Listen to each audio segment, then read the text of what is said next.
Back to politics for you as clouds of controversy hang over the Clintons at the worst possible time, with the Democratic convention just weeks away.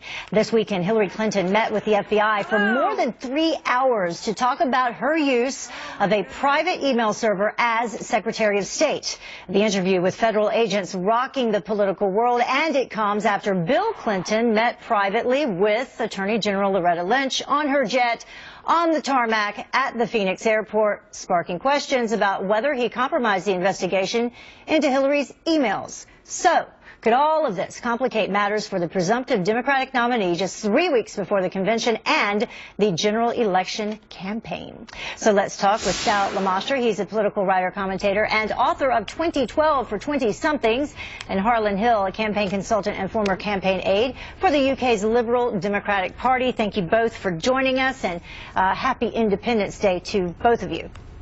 Thank you. You too. Harlan, I will start with you. You know, that was a lot to talk about because there's a lot going on for Hillary Clinton right now, and it's bad timing. How will it impact her when it comes to the convention?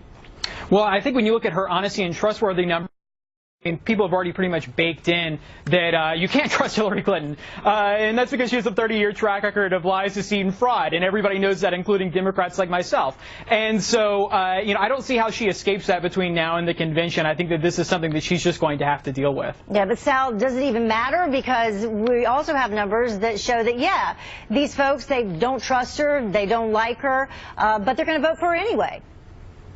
Exactly. I think when you're talking about the convention, she has nothing to worry about. Democrats have made their bed and they have to lie in it with Hillary Clinton, with all the corruption and everything going on. I think when you look at the poll and you go towards the general election, you have to look at the internals. And you have your Hillary and Trump camps, and you're basically looking at how does this affect independents and millennials. Independents are now voting about 5 to 10 points more for Donald Trump than they are for Hillary Clinton, so they're leaning Trump. And now you have to look at millennials, and that's the group she has to win over. You know, the Obama coalition is one. It's not inherited.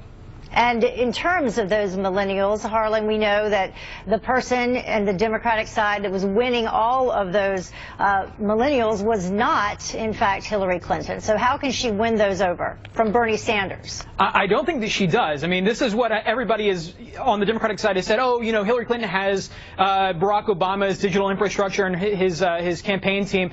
And I don't think that's enough. I think that what he had was the fact that he was Barack Obama, and he had the wind at his back with millennials and voters across the political spectrum supporting him last go around.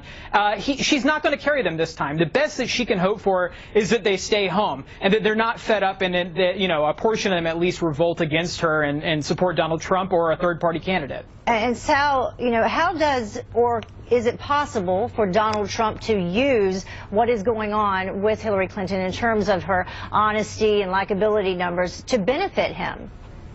Yeah, because well, he had I mean, bad go back to numbers what Harlan too. said. Yeah, well, what Harlan said about millennials, it's a big deal going into this time with Clinton, because, you know, Barack Obama was the political outsider in 2008. That's why he did win millennials, because he was the outsider. Hillary is an establishment, crooked politician that they don't trust. And I think if they do stay home, that only benefits Republicans. Look at midterms. When millennials stay home, Republicans win. So I think right now, Hillary Clinton really has to focus on winning those young voters, and so does Donald Trump. I mean, if Donald Trump keeps producing this narrative of her being corrupt and the political system is rigged, he's probably using that to keep millennials at home, because if they stay home, he wins. Yeah, it didn't help her argument, and definitely benefited him when you had the incident with Loretta Lynch and Bill Clinton there on the runway in Phoenix. Harlan? No question, no question. I mean, it was just, you know, we have sort of a cover-up happening in the daylight. It's like they're not even trying to cover it up at this point. I wonder, actually, whether Bill Clinton and Loretta Lynch wanted this to leak out. I question their motives. You know, I really think that, you know, from an administration that we expected so much transparency, we're not currently getting it. And this is one of the fundamental frustrations I have with the Democratic Party at this point. I think a lot of millennials like me share that. Yeah, and it's amazing, Sal, because that meeting right there, it's not just controversial because of the email investigation. Even more so because of the investigation going on into the Clinton Foundation and donations made to that, because Bill Clinton could potentially be a witness.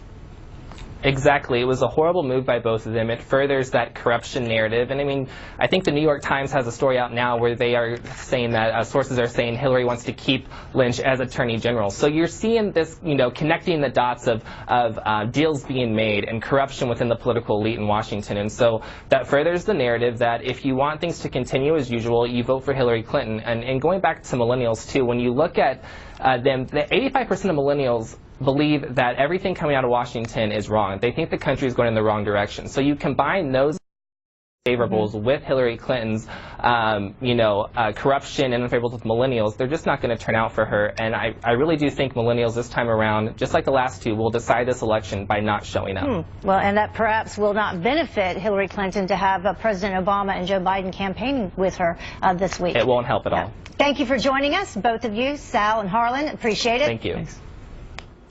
Oh, coming up, it is considered one of the most daring rescue missions in military history. It happened 40 years ago today. Fox News coming up remembers the Israeli commando raid on Entebbe.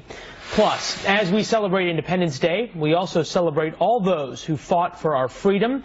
The incredible story of this Medal of Honor recipient coming up.